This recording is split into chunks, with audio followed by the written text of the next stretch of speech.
hear why you don't want your audience to say, I learned a lot at your next keynote. Instead, here are 3 must-haves to make your keynote unforgettable on this episode of the Speaking Your Brand podcast.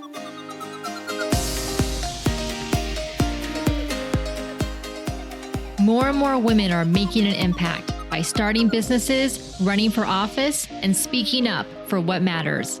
With my background as a TV political analyst, entrepreneur, and speaker, I interview and coach purpose-driven women to shape their brands, grow their companies, and become recognized as influencers in their field. This is Speaking Your Brand, your place to learn how to persuasively communicate your message to your audience. Hi there, and welcome to the Speaking Your Brand podcast. I'm your host, Carol Cox. I hope you enjoyed the 4-part series that we just finished up called Booked Without Burnout. They're short, actionable episodes to help you book more speaking engagements with outbound strategies, inbound strategies, how to get paid to speak, and even if you should ever pay to speak. So definitely go back and check out that series. Today, I'm taking you behind the scenes of a keynote I recently gave at a conference for their women's luncheon. The title of my talk was From Invisible to Influential, How I Found My Voice and Why Yours Matters More Than Ever. So yes, very much right up my alley. It was a great event. And as I reflected afterwards, I realized that there were 3 big strategies that can help you the next time you're preparing a keynote. Here's what women said to me afterwards.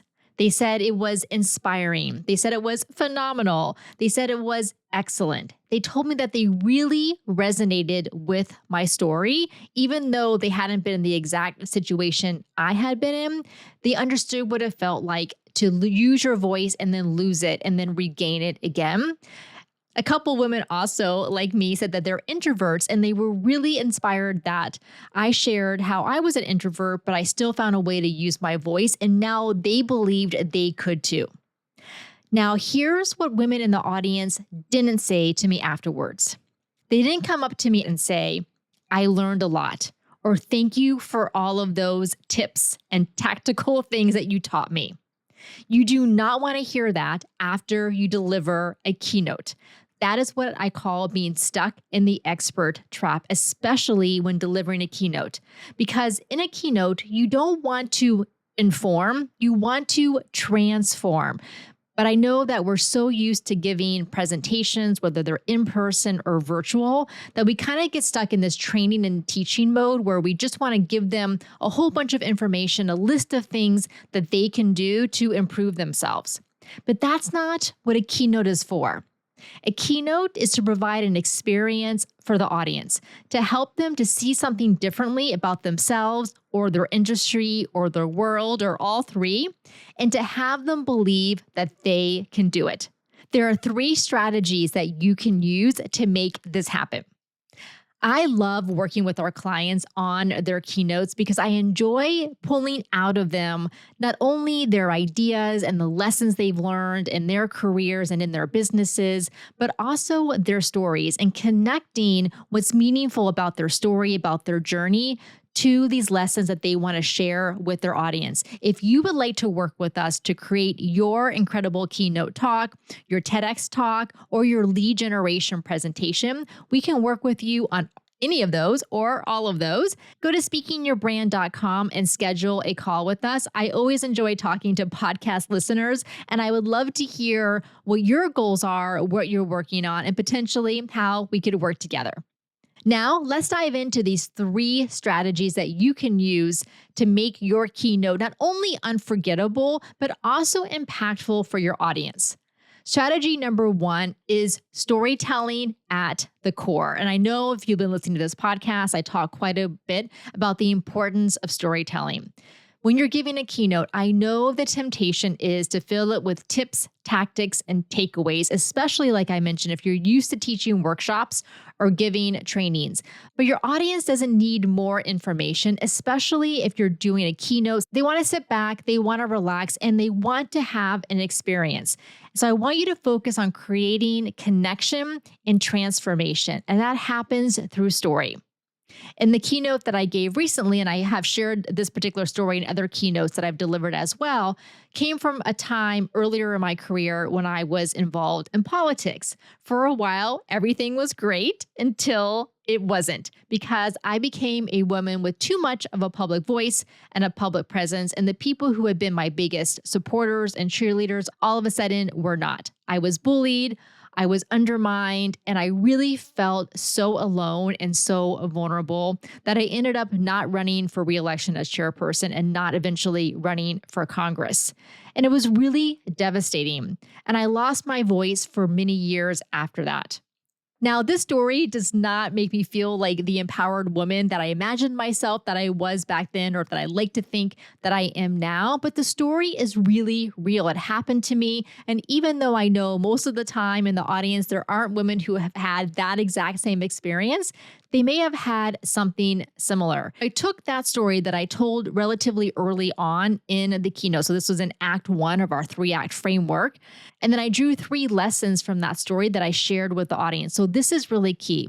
You don't just tell a story just for the sake of telling a story. You're sharing a story because there's lessons that you're drawing from it that are going to be helpful to the audience. So your keynotes are still really helpful and impactful, but they're not tips and tactics.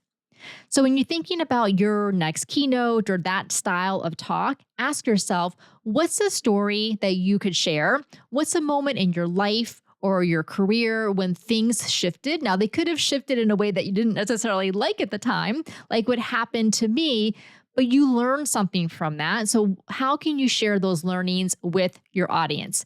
That is the core of storytelling in your keynote. So that brings us to strategy number 2, which is structure. So now that you have decided which story is the best fit for that keynote, for that event, for that audience, then you want to structure your keynote with the rule of 3. So now you are in Act 2 of our 3-act framework. And so in that Act 2 is where you're kind of getting into the meat of your talk. So instead of just dumping a whole bunch of information on your audience or a whole bunch of just kind of random lessons, you want to organize your talk around this rule of 3. So it could be 3 lessons, 3 principles, 3 pillars, or even 3 stages of a journey that people go through as they learn the lessons that you learned from your story.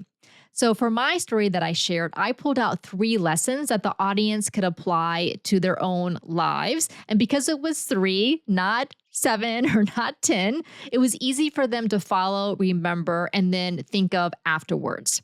So in my case, the 3 lessons that I shared were, number 1, to know your why and your goal. So you, as the person who is using your voice, as the person who's communicating, what is your North Star? What is it that matters to you? Kind of your mission and your vision, your bigger why and the goal that you have. Because when I was telling that story about what happened to me in politics, I kind of forgot about my bigger why when I got sucked into what was going on, and I really felt so alone and didn't know what to do.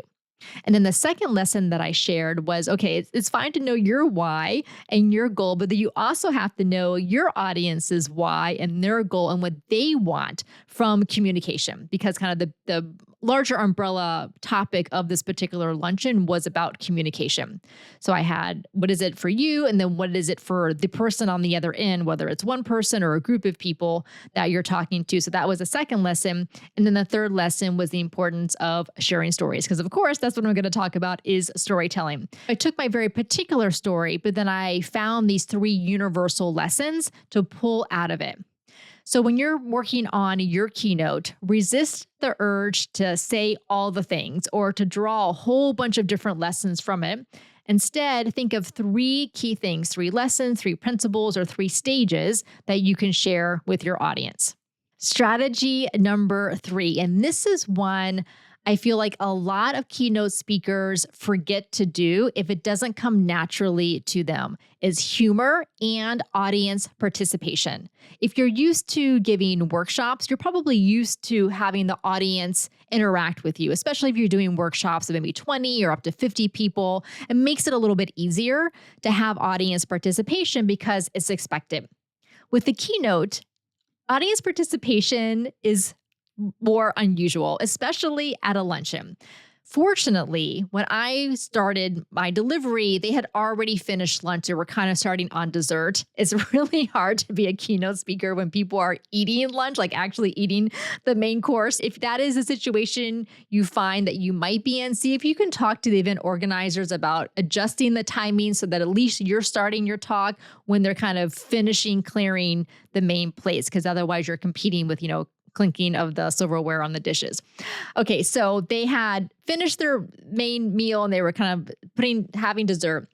So when I started my talk, I had an audience participation exercise right away, where I divided the room into two sides, one side on the right, one side on the left, and then I had them sing the song that I sang along with them, a very well-known children's song. And then once I did one thing and one side did the other, I'm not going to spoil it because you may see me speak one day in the future, but it was a lot of fun and the audience did it. And then I asked them questions about how it felt to be on one side versus the other. And so it was a fun way to get them involved right away, to kind of get them focused on me in the front of the room instead of on the food that they were eating.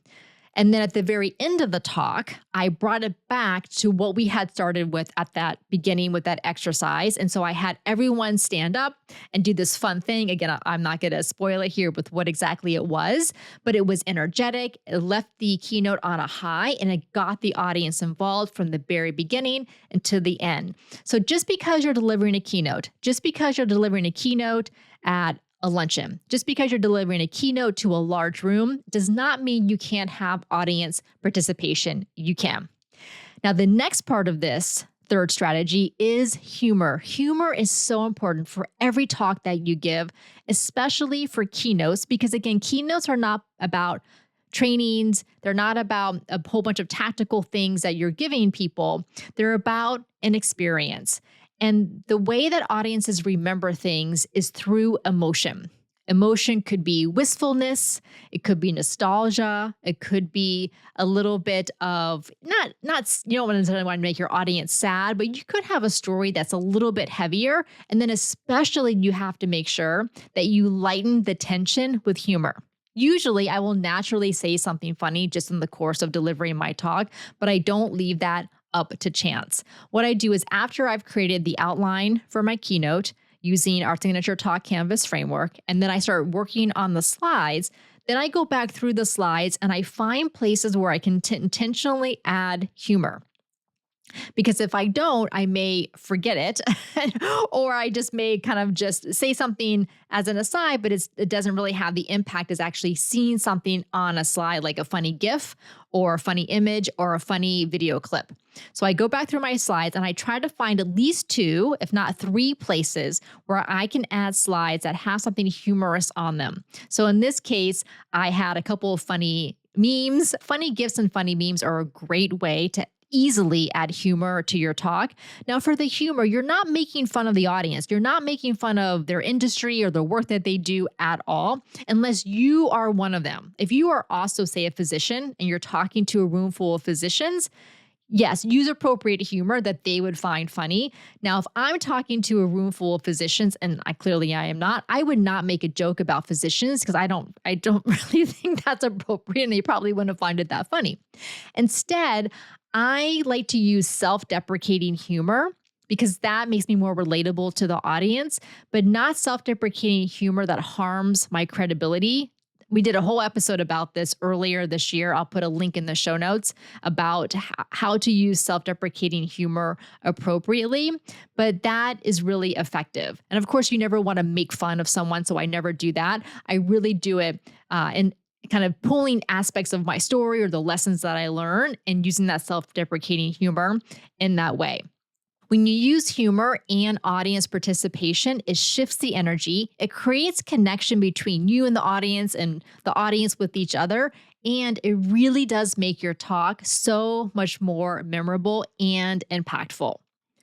So as you start working on your keynote, use our signature talk canvas framework. I'm going to put a link in the show notes to an episode that I did where I explain the entire framework so you can use it.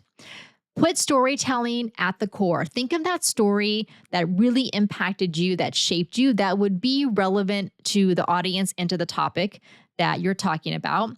Use a clear structure, that rule of three, so 3 lessons, principles, or stages, and intentionally add humor and audience participation into your keynote. That's what's going to leave your audience transformed. Creating and delivering a keynote is not only an incredible opportunity, it's also a responsibility.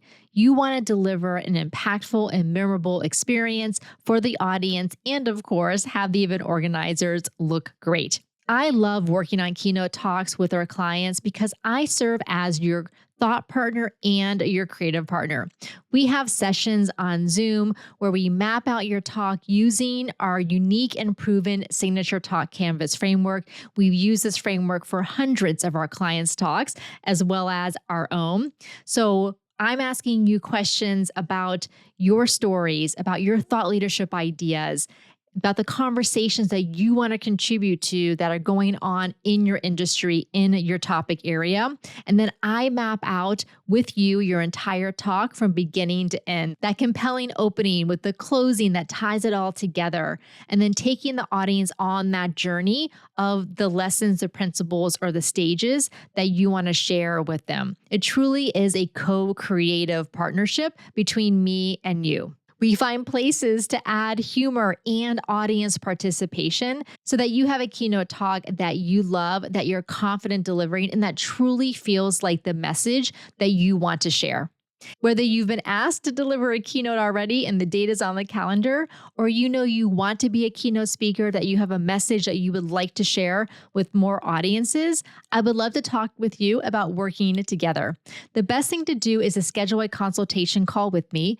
You can do that by going to speakingyourbrand.com/contact. Again, that's speakingyourbrand.com/contact. We'll spend about 30 minutes together on Zoom so I can get to know what you do, what your topic is, what you need the most help with, and how we can work together. Again, go to speakingyourbrand.com/contact to schedule that consultation call. Until next time, thanks for listening.